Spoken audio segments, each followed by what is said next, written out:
Sounds great. Thank you so much for sticking with us as we continue our day. Today, we are so honored to have Tonya Hayes with us today, and she's going to give us a little overview of understanding and leading children, with autism spectrum disorder. Tonya, you can stay on camera or at the Yeah, I would love to stay on if that's okay. next slide, please. We're going to ask that you take a minute to kindly give us your attention for a brief moment. In the spirit of transparency and respect for our community, we have some information we'd like you to read on the on-screen disclaimer. By taking a few moments to read through the disclaimer, you empower yourself with pertinent information regarding the boundaries of our knowledge sharing environment.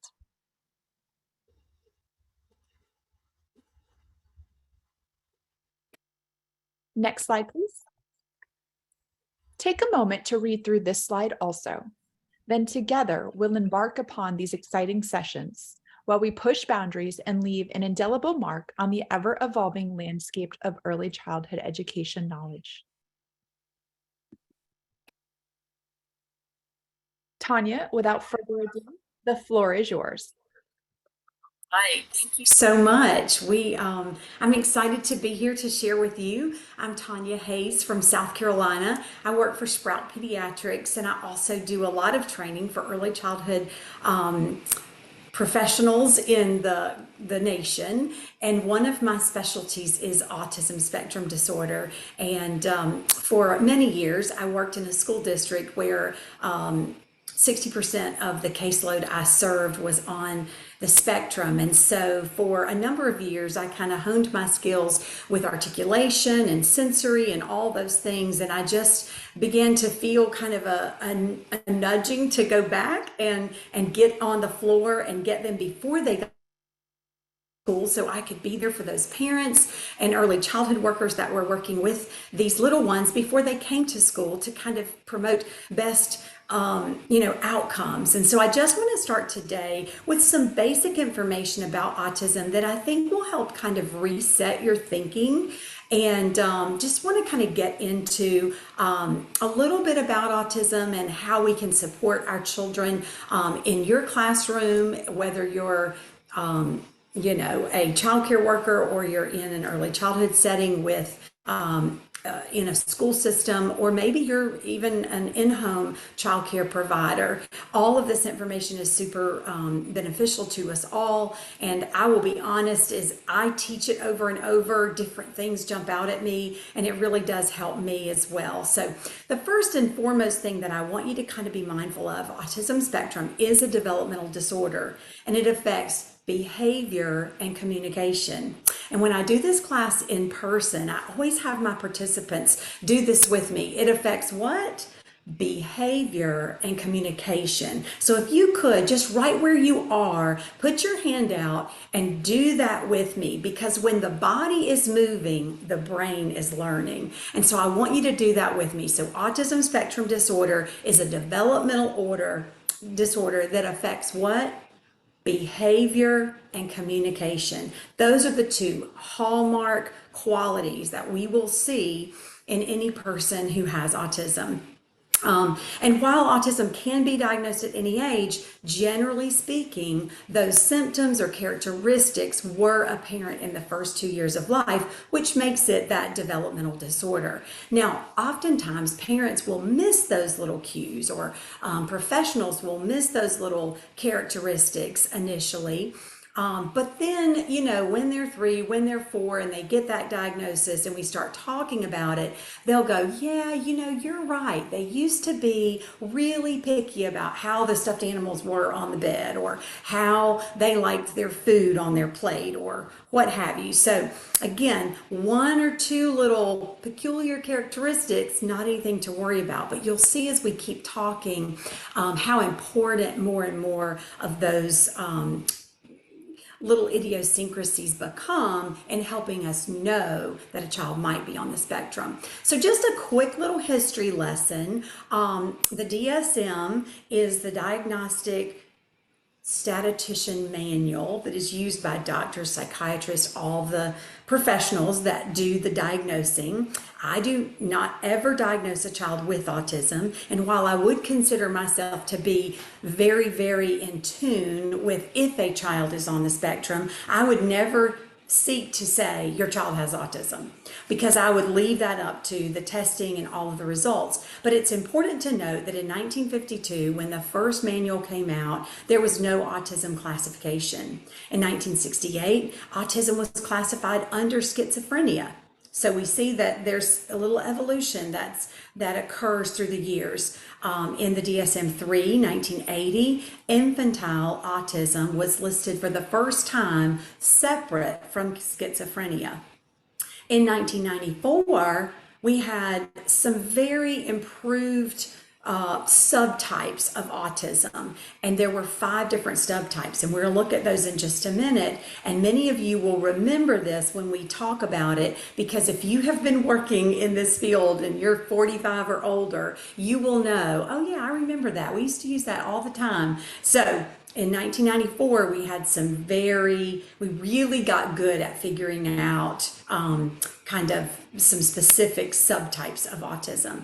And then in 2013, we had our last edit to the DSM, and we refined autism as a single disorder. So you're either on the spectrum or you have a social communication disorder. So remember, autism is a developmental disorder that affects what? Behavior and communication. And so that's where we are now with this final revision or the most current revision that we have, is we're seeing it as autism, behavioral, or a social communication disorder. Although I will say some of the children, obviously that are on the spectrum have communication disorders as well. So when we contrast the 4 and the 5, this is what we see. The 5 subtypes that used to be there: autistic disorder, Asperger's. Asperger's was kind of known as a high functioning, like, oh, my child can communicate. He can maybe even be in the classroom with his peers. And it's just like, he's just a little quirky, and sometimes parents even kind of wore that diagnosis as a badge of honor, like, oh, well, their child just had some, social issues. And then the third one was pervasive developmental disorder. So oftentimes in the early childhood, early intervention area, as professionals, we would know, wow, they're really not developing right. There's some language issues. There's also some sensory things going on. And we might have a hunch that we have something more that is affecting a child and their ability to be in the classroom, but we didn't want to diagnose them. So we gave them this subtype of PDD-NOS, pervasive developmental disorder not otherwise specified. And then we wanted to just throw everything at them. We wanted to give them speech, we wanted to give them physical therapy, anything that would help them kind of begin to figure out how to connect and communicate with others, how to behave in certain classroom situations or social situations. We just wanted to give them time to develop. And then if we still were kind of having a struggle, then we would reevaluate and give them perhaps a diagnosis. But that was that number 3 kind of umbrella diagnosis that many children were given back in the day. And then number 4, childhood disintegrative disorder, and then Rett's disorder. Then in DSM-5, everything changed. No more Asperger's. If you watch TV at all, you might be familiar with some shows like, oh my goodness, it's a Netflix show, and I'm losing my train of thought. Atypical is the one I'm thinking about, and it's a young man with autism, and he's there, and oftentimes when I do this class and do the 2-hour version of it, I will show a little clip of it, and you begin to see kind of that repetitive behavior. If any of you have ever watched Rain Man, or you've watched other shows on television that depict persons with autism, kind of some of those qualities and things that they're known for. Well, so Asperger's, no more. It's just autism or social communication disorder. And so with that change, kind of changed the way we look and label children. But what I always say to families when I'm working with their children, they get very frustrated if they feel like their child has autism, but we're waiting on that evaluation, because oftentimes it takes a while once we are on the list to get that evaluation. At least in South Carolina, we're waiting at least 12 months many times for that evaluation. I say, don't worry about it. It doesn't matter what the label is. My job as a speech therapist is to get your child to use their words or use an augmentative device to communicate their needs and how they feel. So just so you know, oftentimes that diagnosis will come with some ability for additional services and that sort of thing. So we do want to get the diagnosis, but we also want to know that, we also want to reassure parents that we are doing all the things that we know that we should as therapists. And if you have a good team who is working to serve that child, that team should be coming alongside you as an early childhood professional and giving you tips and information that will just help you be able to relate to that child, connect with that child, have that child be integrated into your classroom as best as possible. Here is a little video of a fella that I worked with. I got him at 15 months, and luckily his mom knew a lot about working with adults with special needs. And so she had kind of already figured out by the time I got there that he was probably on the spectrum. And so when I arrived that very first day, he was in a pack and play in the family room. And I asked the question, like, what are you hoping that we will accomplish in therapy and that sort of thing? And she said, well, I think he's on the spectrum, and we are very curious to know your opinion, since you are, this is your niche, if you feel that way. But also we need him to talk. We need language. And so I said, well, now what happens if we let him out of that playpen? Because, I want to play and I want to, connect with him. And she's like, well, he just kind of runs around and he's manic. Like, he will run and he'll, run to the bathroom, and then he'll scratch on the wall, and then he'll kind of come out. He'll go to this wall in here and he'll stare at this picture that we have, but he's just all over the place, and we're concerned for his safety. So we keep him contained. And so I said, okay, well, I would like to get him out, and I would like to start working with him, and, let's play. And she said, okay. And so we started playing, and sure enough, that's exactly what he did. He was just all over the place. And so I said, hey, I would love to put him in his high chair and, come to the table and bring some of my toys there. And she was like, oh, well, we have the high chair, but it's only for feeding. We don't believe in any kind of restraint. So I was like, ooh, okay. I'm like, will it be okay if next time I bring back the swing? Because I felt like if he got some sensory, that might help. And she was like, yep, I'm fine with him doing the swing as long as he's safe. And if he's ready to come out, you realize that he's coming out. So I was working with a lot of challenges because he was all over the place. But one of the things that I had in my court was I had my bag of toys that were new and fresh, and he had not played with those toys. So we spent a number of weeks just playing, and me basically getting a really good workout and running here, there, and yonder, until one day I came and the family had moved him out of the playpen to this tot yard that you will see in this video that I'm going to share with you. And so I decided I'm going to get in with him, and I'm going to throw out all the toys that are in here, and he's just going to have me and him and the toy. And that was huge in helping him begin to not be overwhelmed. And so one of the tips that I offered the mom is I said, we need to get rid of all these toys, and we need to box them up, and he needs to have a different box of toys either every week or a different box each day. But he's kind of bored of these toys. He's not really playing with them like he could. And they had wonderful toys, puzzles, books, all the things. And so on this particular day, we got in and we started playing, and you'll see he's very busy, and I'll stop it at one point and share a little thing that's always interesting. I love taping myself doing therapy because I can critique myself on what I did wrong. But I wanted to share this with you so you could just kind of see where after 3 months of therapy, we're beginning to get some of those executive function skills. He's got some joint attention, he's not following directions, and we see those repetitive behavior, but we're really having a productive session because he is paying attention to that toy that we're using. Ball out. Ball. Oh, hammer.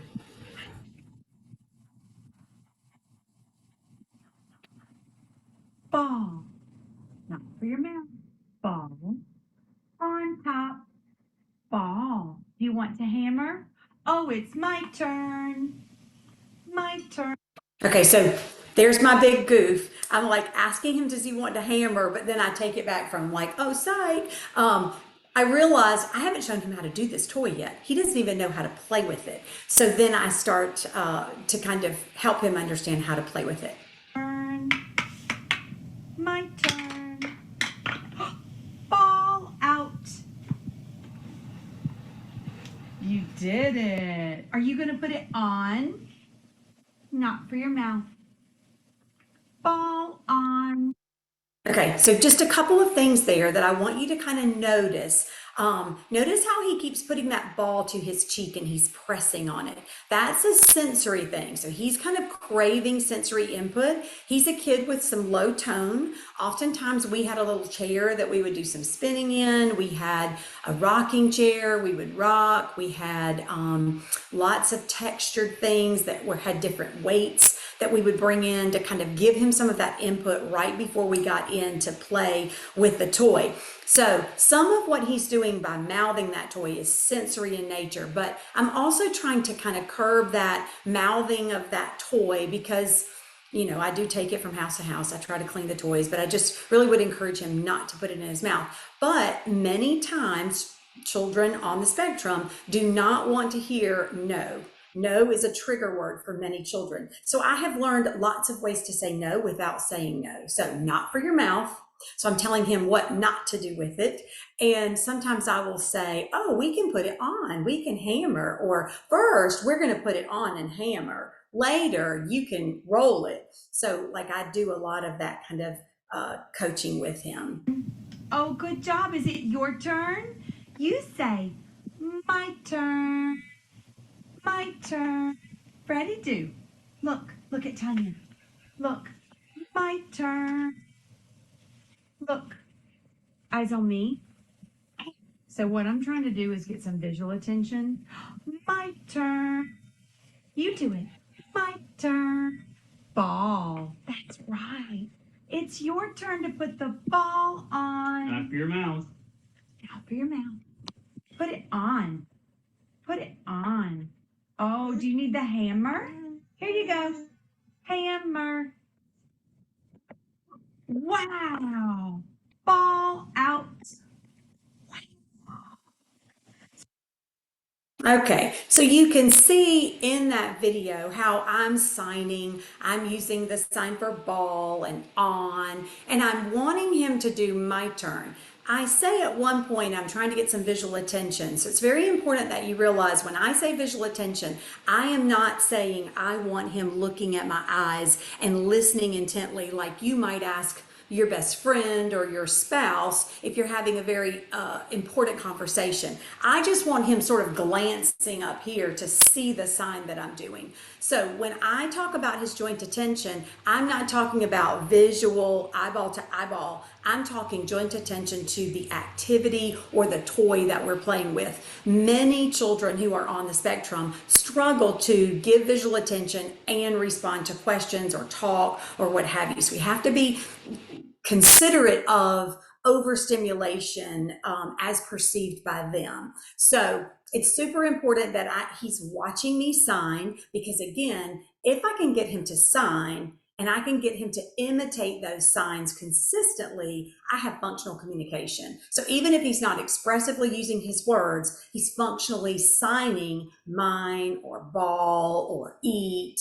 then we have reduced frustration and we can move forward with that functional communication. And interestingly enough, his mother was very, very opposed to picture boards, picture communications. So sometimes with children, you're not gonna be able to see this super good, but we will use pictures called PECs, picture exchange communication. So they pull off what they want and give it to us, and then it helps us know what it is that they want. They want their cup or what have you. She was very opposed to that. She really, really wanted him to sign because she didn't want to have to be in public and have the board to keep up with or anything. So we pushed the signs heavily. They were heavily invested, and Freddie learned 40 signs before the words started coming. But it was magical when it did come. So let's go on to the next slide.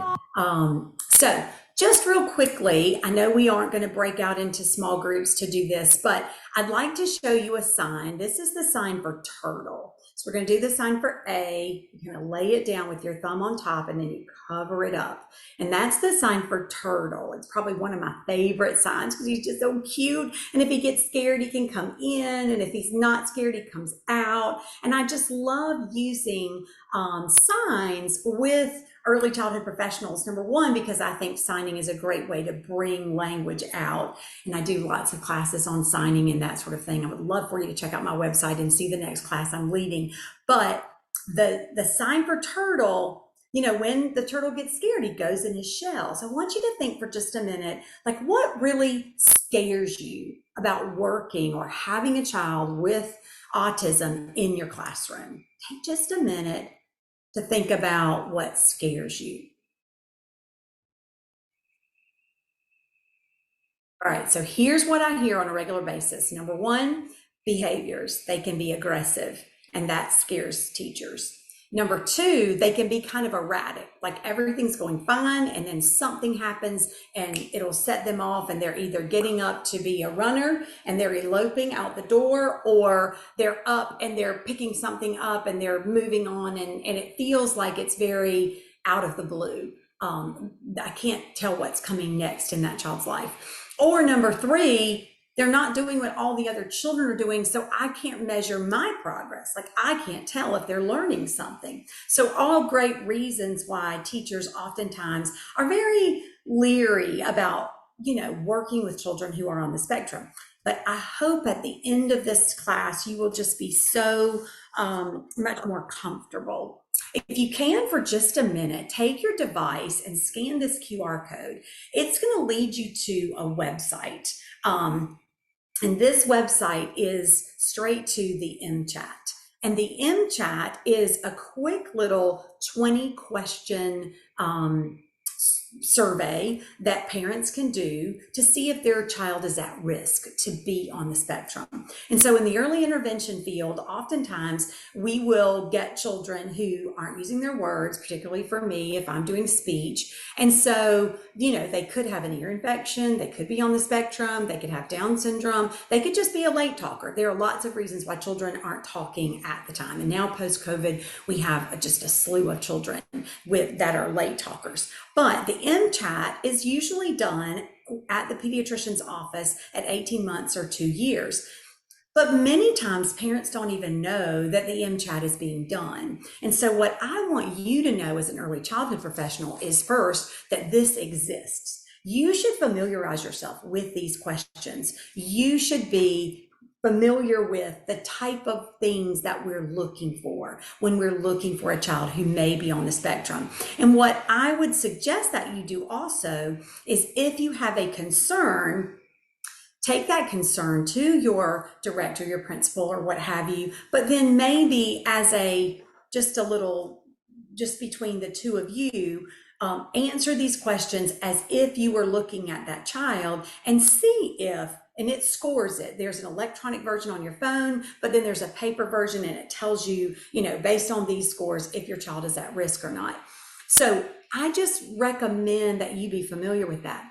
If you're in the early intervention field, I tell early interventionists all the time, do this with the child and the parent and share it with the pediatrician so that before that 2-year appointment, the pediatrician knows, hey, we have some concerns. So we're not just going to gloss over this MCHAT. We're really going to spend some time, because the pediatrician might be in there for 2 minutes, 3 minutes, 5 minutes, and you're just not going to see all the things that a parent or an early interventionist or a classroom teacher, an early childhood professional would see on a daily basis. So the MCHAT is a wonderful tool, and it's important that you know how to answer those questions and you know what some of those questions mean. I've had children who I knew were on the spectrum, and the parents would be asked, oh, does your child say mama or dada? This particular child had said mama one time, but they were 4. One time. So when mom was asked, she was like, yeah, she says mama, because she had said it. So what we're looking for is to make sure that we help families understand. Again, we want to come alongside families and add value, help them understand when they say, does your child say mama? It means, do they say mama, and do they use it with a meaning, meaningfully on a regular basis? And so that's really important that we help families understand that, because that's that first kind of check that might throw up the concerns or the red flags for others to maybe dig a little deeper in the child's life. Some of those early behavioral signs that could predict autism spectrum disorder: no smiling in social settings. So, around 3 months, a child is going to be smiling and looking, and certainly if you're a caregiver and you're giving a bottle and you're looking at that child, they will be looking back at you. That lack of eye contact or fleeting eye contact, maybe they glance at you, but they glance away. That could be something that just kind of helps you go, I want to make sure I'm on top of this. Not responding to their name. So sometimes children are laying on the floor and you might say, Tonya, and you call them and they don't look.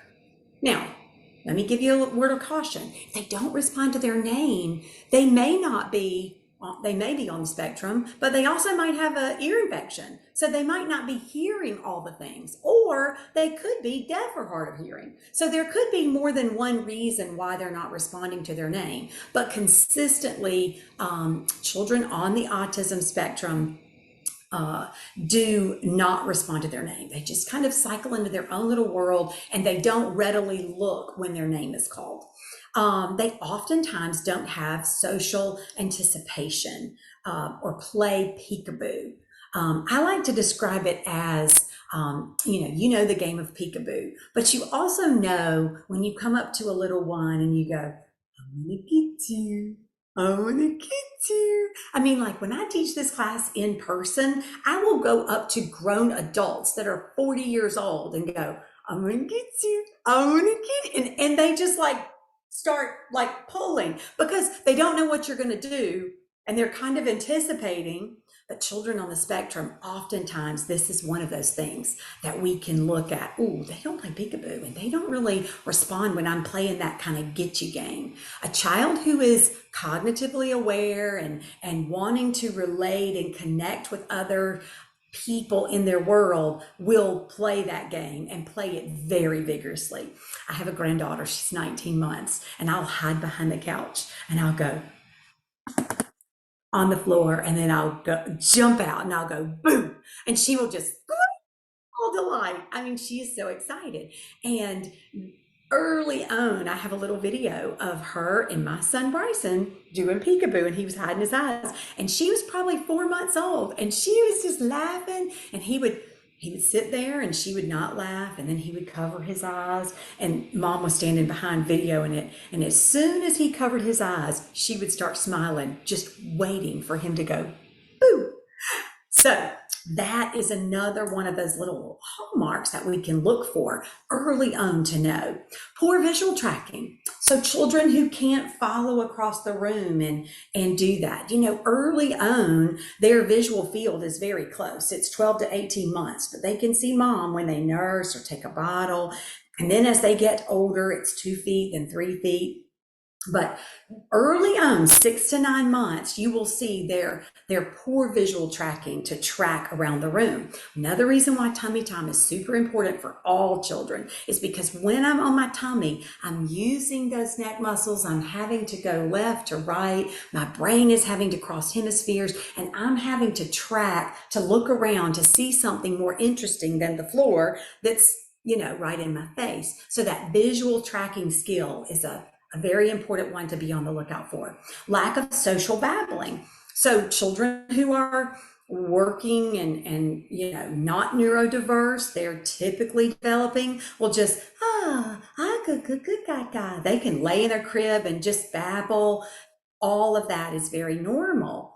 But oftentimes in these children, very early on, that might be one of those first little signs that we have. And fixation on unusual objects. So they might be interested in a toy, but they're not using that toy in the way that it was designed to be used, or they're not using that toy. If it's a cause and effect toy, they might be turning it over to look at something on the bottom, or they might be looking at the wheels of a car or something. So some other criteria, that social emotional reciprocity. So being, needing to be just wanting to hug you or give you a kiss. They don't have nonverbal communication skills, so like waving, blowing kisses. I mean, I'm often working on waving hello, waving goodbye, and blowing kisses and things like that with 3 and 4-year-olds who are on the spectrum. Developing, maintaining, and understanding relationships. For many, many children who are on the spectrum, you are just another object in their environment, and you are useful to help them get what they need, but there is no relationship connection there. They don't understand that you are different than perhaps the crib or the high chair or the teddy bear. They might have narrow, repetitive behaviors. Oftentimes, to meet the qualifications of an autism spectrum disorder evaluation, you have to have at least 2 of these. So that means you're going to have stereotypical or repetitive motor movements. You might use objects repetitively. You might spin them. You might rock. You have a very inflexible need for routines. Every child thrives on routines, but these children desire sameness, and so much so that if their little routine is interrupted, it can be very, very upsetting for them. And so we have to, as adults, remember that and keep that routine in place. But remember, I'm married to an engineer. He loves a good routine. I mean, if it's 8 o'clock, Jay Hayes is in his chair and he is doing his little nightly puzzles and watching TV. You do not have to worry where he is. I mean, on the rare occasion, we might be doing something else, but for the most part, he thrives on routines and structure. So certainly all of us like to have a schedule, have a routine and all of that. But what I'm saying is these children, their lives are disrupted by the fact that I was putting my pictures here in a line and you just moved it, or my cars were in an arc and you just pulled 3 of them away from me, and that will throw them into a 20-minute tantrum because they lack the communication skills to tell you what upset them. And then they generally will be either hyper or hypo reactive to sensory input. So a hyper reaction might be if you have a toy in your room that it plays this kind of awful noise and they are covering their ears, and they might start crying and cry for 10 minutes because that toy was activated. That's a hypersensitivity to something.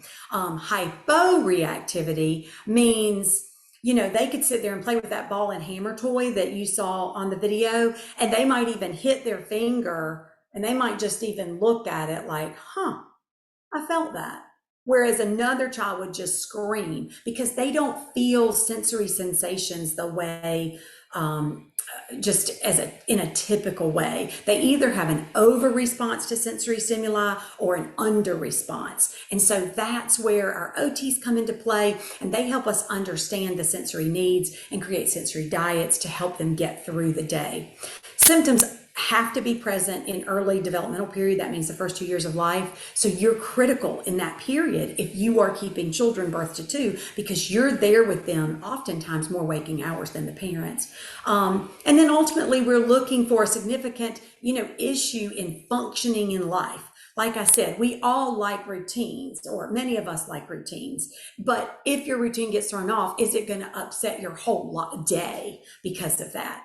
Or if I have sensory issues and I can't eat all these different foods and I'm losing weight, I mean, that is really affecting my functioning in life. So that's what we're looking for to qualify a child with this. And then there are other symptoms that aren't explained by another intellectual or global developmental delay.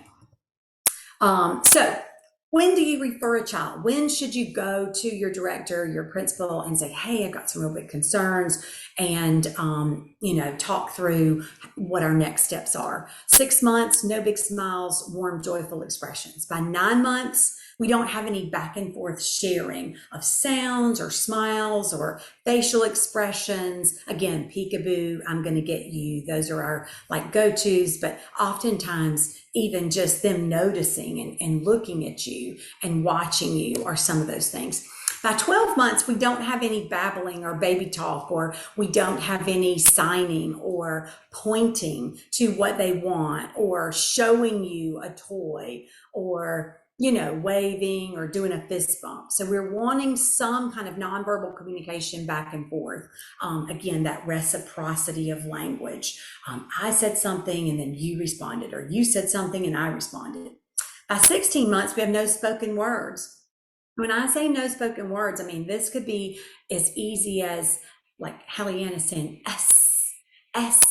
That's her yes that she says. Or she'll say, oh, oh. She's 19 months and she's not saying no or yes completely and articulately, but those approximations are there. So we're looking for some words. Obviously, we've got mama, dada, maybe the name of your puppy. Maybe they're saying oof, oof for a puppy sound. Again, those are all considered spoken words.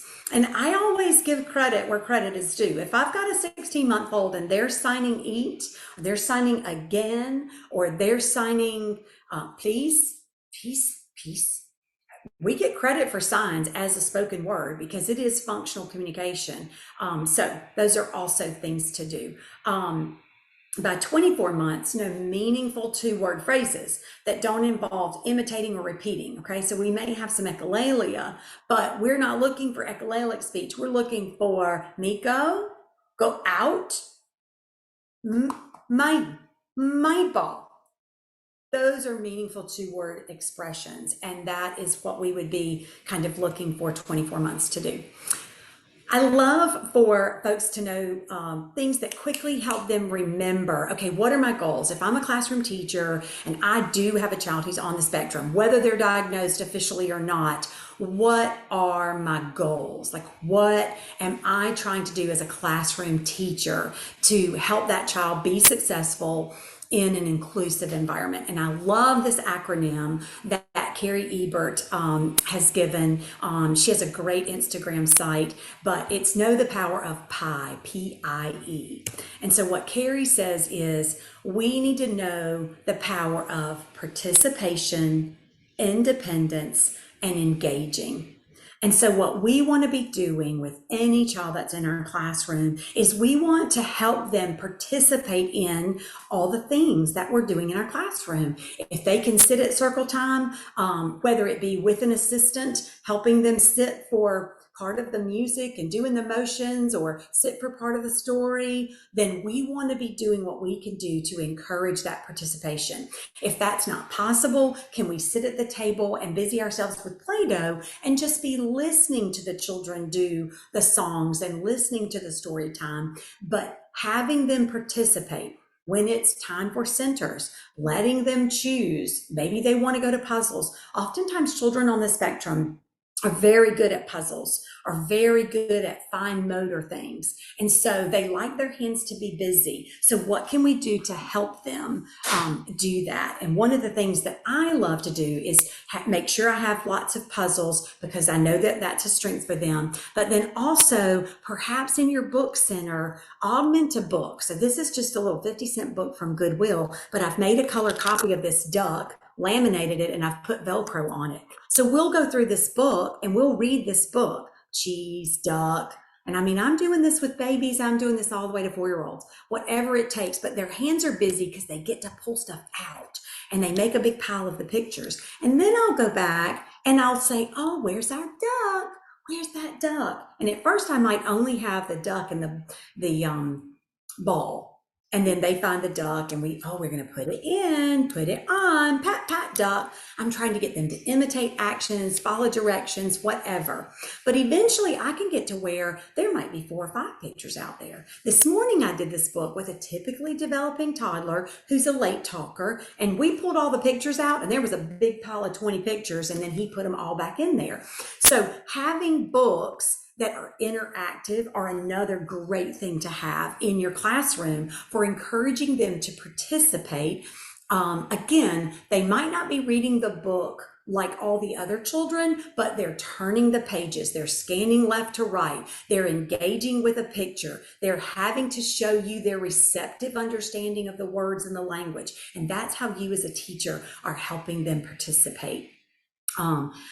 Gaining independent skills. So again, don't assume they can't feed themselves. Don't assume that they can't be potty trained. I mean, if you don't do anything but potty train a 4-year-old child with autism who's in your classroom, you have just won the golden trophy award, in my opinion, because when that child is 24, they are going to the bathroom and using the bathroom in Target with their parents or with their caregiver versus, oh, well, we never got that skill because a teacher was so hung up on them doing everything else that all the other children were doing. She didn't think potty training was important. So helping them gain independent skills, letting them go and paint and learn how to use the tape dispenser and use how to squeeze the glue and know how to open things, like helping them gain those ADLs, those daily living skills that every child needs to know to function in life. Super, super important. So participation, independence, and the last is engaging them.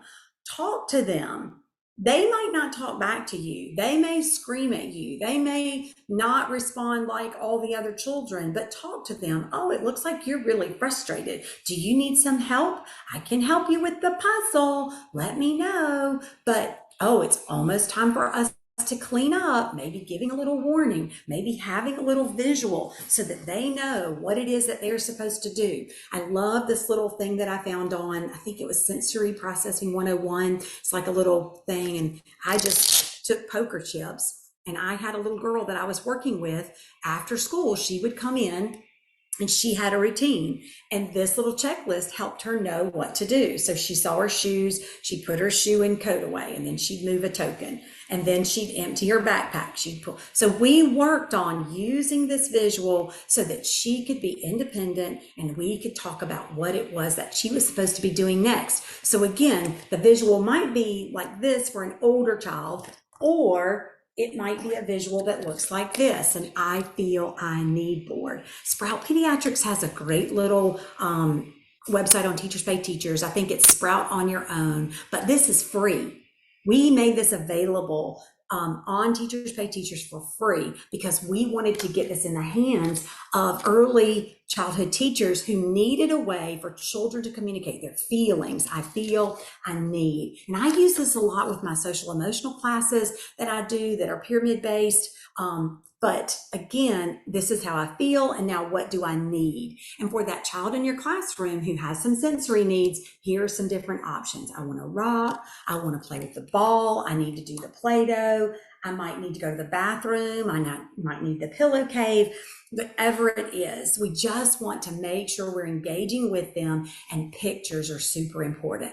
So Of course, you know this, when we're speaking of a neurodiverse child, we would want to use person first language. So if we're trying to describe who someone is, we might say, the young girl with Down syndrome or the boy who's on the autism spectrum. So we lead with who they are. And really, honestly, we don't even have to state their diagnosis. But if you were trying to tell someone else about a student, and you just want to be sensitive to that. I love what Temple Grandin says. And she's kind of the mother of autism. She helped us get in the mind of a person with autism and understand more. She says, persons with autism are different, not less.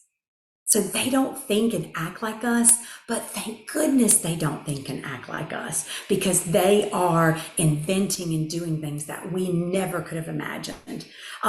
They don't have a disease that needs to be cured. They are perfect, just as they were made, but they need adults who are willing to come alongside them and lead them to a full life experience. Use visuals, use short, direct sentences. Oftentimes with Freddie, you would hear me say, ball on, my turn. They can't decode all the language. So the quicker we can use the bullet point, just simple little phrases, the quicker we get them connecting with us and understanding, oh, this is what she wants me to do. And then also knowing what skills they're doing at home and communicating those skills to parents or to others, because sometimes persons who are on the spectrum, they'll do things at school they won't do at home. They'll do things at home that they won't do at school. So we want to make sure that we're trying to encourage the things that they do at home, at school, and vice versa. Their anxiety is real. Honor their need for order and try to not poke the bear. Just be on point with that. Oftentimes persons on the autism spectrum, they don't understand perspective thinking. So if you say, if they bit another child and you say, oh, I'm going to bite you, that's how they feel. They don't have that ability. Neither does any 2-year-old, by the way. But any kind of way that you're trying to get them to trade places with another child to understand how they might feel, they don't understand that. If you want to teach a child what they're supposed to do if they're frustrated, write a story and draw pictures or take a picture. This is a picture of Tonya. She got frustrated. She looked frustrated. She was frustrated because she wanted a toy. And then if she wants a toy, she can ask her friend. She can, make a trade. We're telling a story. We're reading that social story over and over and over to that child to help that child learn what to do, to instead of hitting or biting or what have you. But we're not talking so much about it, particularly in the heat of the moment. In the heat of the moment, any child will go in fight, flight, or freeze mode. And children on the spectrum will definitely be in that mode, and they are not ready to be coached up in that moment. And quite honestly, neither am I. If I do something and I screw up and my husband goes, well, you shouldn't have done that. Like, that's the worst time to tell me that.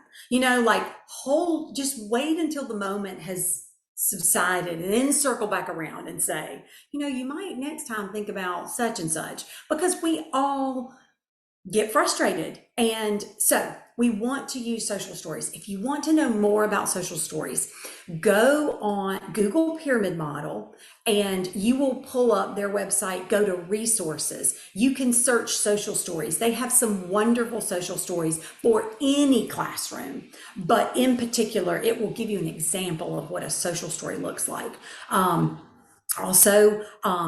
They are very visual kinesthetic learners. So whenever I can help them do a puzzle and I put their hand on the puzzle piece and I slide it so they feel that puzzle piece get seated into that puzzle board, that is helping them learn, because they're very sensory driven. They're very visual. So flashcards, things like that, oftentimes are not going to be your go-to. But with some of my children, if I do some flashcards, it kind of is like a place of trust. And, oh yeah, I feel like, oh, this is a groove for me. And then I put the flashcards away and we pull out the toys and start playing. But wanting to be super play-based in your engaging with these children. So participation, independence, and engagement. Those are the hallmarks of what you as a teacher should be doing on a daily basis. Forget all the, oh, do they know their shapes? Oh, do they know their colors? Quite honestly, they often have savant skills you don't even know. Participation, independence, engagement. Those are your big picture goals. I have a little one right now. She was reading at 4. And she went into the school, and I'm working with her, just trying to get her to talk. But we went for an IP meeting, and they were like, oh my goodness, we didn't know she could read. And we were like, me and the parents were like, we were wondering how long it would take you to figure that out. So we just need to notice all the wonderful skills that they have. Oftentimes they're very splintered skills. So you might could read, but you don't really understand what you're reading. But we want to embrace them for who they are. There are some sensory calming strategies that you could get really good at if you were wanting to be that teacher. I'm not going to go into a lot of that, but I would say the use of sensory boxes are very valuable in the classroom. And so having, sensory boxes, and what I like to encourage classroom teachers to do is read a book in story time and then put that book over in your sensory area with some props and manipulatives so that it's kind of a sensory experience, but also brings them back to that story so that they can act out 5 little monkeys jumping on a bed. So I have this whole little monkey in the book and this box, and I bury the monkeys in there. And then I have a bed that came from a Barbie doll house, and we act out the story. And then I get all this language because they're just scripting the story that we read or the song that they love. Another sensory box, this is just beans with Velcro fruits and vegetables buried in there. And so again, I have some things that they can do with scooping and using the scissors for fine motor. They're pulling them out, they're trying to make matches, but I might pair a book about a vegetable garden or growing vegetable soup. In the winter, I'll bring a pot and a spoon, and we'll talk about cutting the vegetables and putting it in the pot and making soup and all of that. Some other things you might want to have are some fidgets. Play-Doh is huge. It's just such a great release of tension and stress and frustration if we have something like that, or foam. Another thing is a weighted lap pad. You do not have to spend $30 on an Amazon weighted lap pad.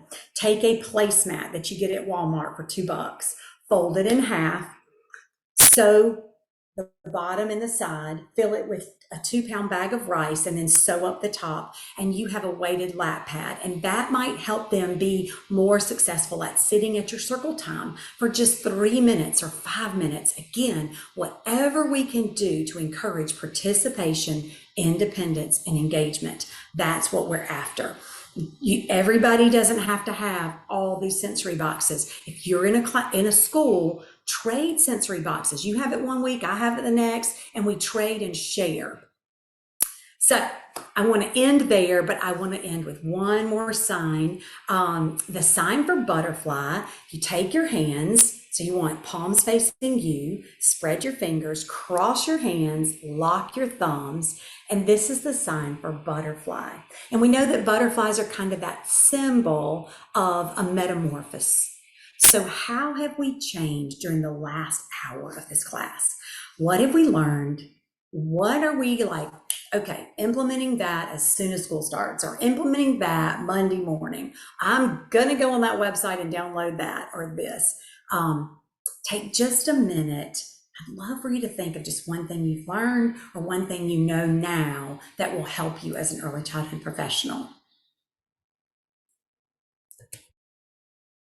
All right, so for 2-hour questions, my website is Purposeful Play Training. My email is Tonya at Purposeful Play Training. I would love to answer any questions you have. Oftentimes you have very situational questions. If you don't feel comfortable putting those in the chat box to ask me, I certainly understand, but I do want to give you my information so you can reach out and connect with me. Just a couple more things though, knowing the difference between a meltdown And a tantrum is super important because 2-year-olds have tantrums because they don't yet have the words to express themselves. But a autism spectrum meltdown, it oftentimes will look like a tantrum, but it will last 20 to 30 minutes. So that's another key hallmark. And you need to realize we want to avoid those meltdowns as much as possible by giving those visuals so they can communicate with us, or helping them have some functional signs to say help, or to say stop, or mine. That oftentimes with our friends are very functional signs that help us not get in situations where meltdowns occur. But meltdowns oftentimes are where my classroom teachers that I'm coming alongside say, Tonya, I'm losing it. I can't do this. I can't do this. And I can't tell you how many classroom teachers have said that to me. And I'm like, we're going to walk this walk together. And they learn some skills, and the child learns some skills. And then the child goes to age out, and they're the first ones weepy when that child is leaving their classroom. And I'm like, see, you did it. They learned some things and you learned some things. So this is just a great way to be. So, all right, so let's look at the chat box and see what